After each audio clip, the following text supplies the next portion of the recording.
Why you think 21 Savage is street, bro? He's just, bro, stop it. Street where? The foil nigga, just stop it. Bro. In Atlanta? You could only be a street where you from. Like, Montana don't know if you're a street. It's not true. It's not true. All right, let's talk about this for real.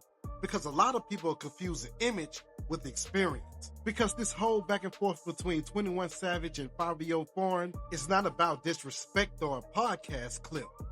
It's about street credibility, who actually has it, and why people think certain rappers do. And I ain't gonna lie, in my opinion, 21 Savage has way more street probability than Fivio Foreign. And domestic violence does not count. Not as street credibility. Now let's break this down. At some point, people start confusing drill music, aggressive image, and gang affiliation with real actual street credibility. From what I know, street cred comes from surviving real street violence, losing people, dealing with real consequences, and being changed by those situations. It's not about optics. It's not about lyrics. It's definitely not how loud you can talk online.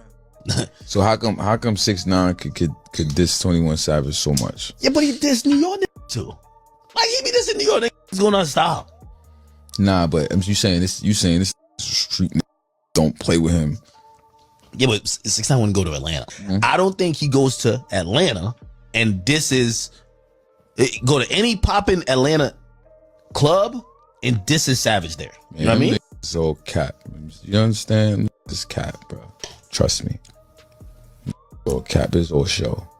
It's all smoking. The main reason people think Fivio Foreign has street cred is because of gang affiliation. Being linked to the Wu Gang and being affiliated with names like Pop Smoke and Chef G, who is also affiliated with the gang. The Wu Gang is not traditional like Crips and Bloods. It's more of a drill alliance originating out of Flatbush, Brooklyn. They often position themselves as rivals of Gangsta Disciples or Chose, GDK, and other sets that are Chicago influenced that spread it through New York. Indiscriminate shootings and the disregard for human life by these gang members didn't just cost the lives of fellow rival gang members, but also terrorized law-abiding citizens and residents of our community, and as I've already indicated, injured innocent bystanders, including a 3-year-old girl who was leaving her daycare with her dad. We focus on these two gangs during this long-term investigation. They call themselves the Wu and the Cho, but they're really a confederacy. They're umbrella organizations composed of several subsets of local street crews and other gangs. Many of the names will be familiar to you. The Wu consists of OMB, Gorilla Stone Bloods, Mac Balla, Baller Bloods, the 59 Brim, Pistol, Packing, Pitkin, PPP, and other street crews. Cho has the notorious Folk Nation members in that, Moving Silence crew, Hood Stars, and many others as part of that. So these members, they fall under these banners, and they engage in acts of violence against each other. People hear gang member and they automatically assume he must have a heavy street presence. But being affiliated doesn't say anything about what you did, what you survived, or what consequences you face. Gang affiliation is just association.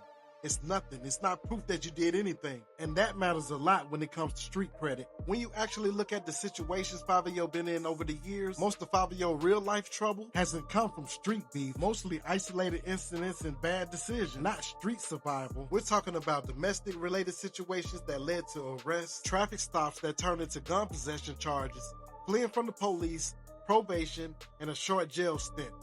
Those are legal problems, not street wars. There is no real documented history of Fivio getting caught up in some kind of street conflict, no long prison bid, no street beef, no major conspiracy case that shows he was deep enough to even speak on or even having the authority to say what's really street. Yo, Foreign, shut your ass up, nigga. Stop saying my name. Don't think because I'm trying to change that. Man, y'all sit down somewhere, man. Straight up.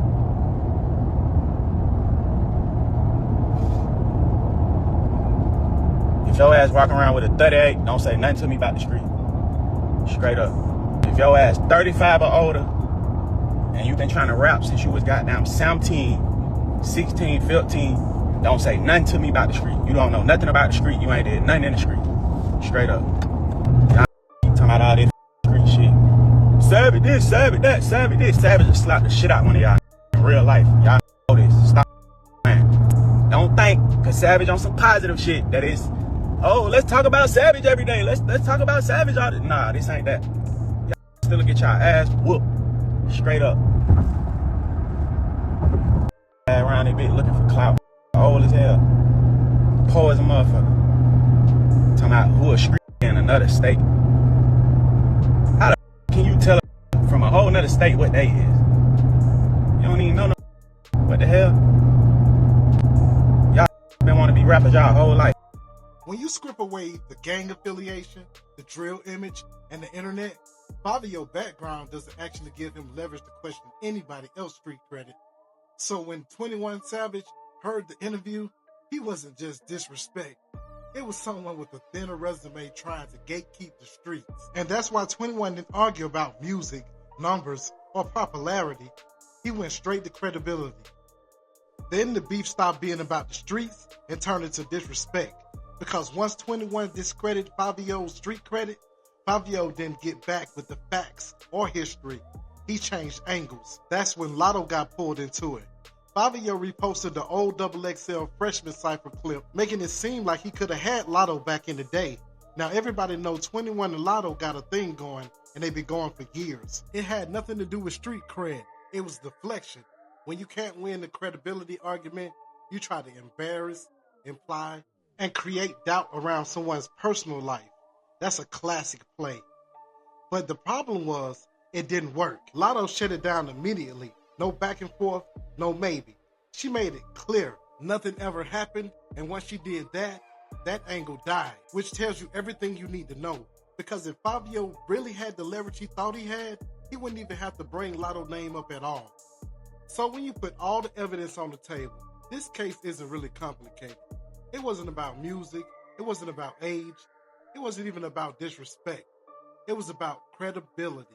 Fivio Foreign tried to question somebody else's street credibility based on gang affiliation and image. But once his own history got examined, there wasn't enough there to support the argument.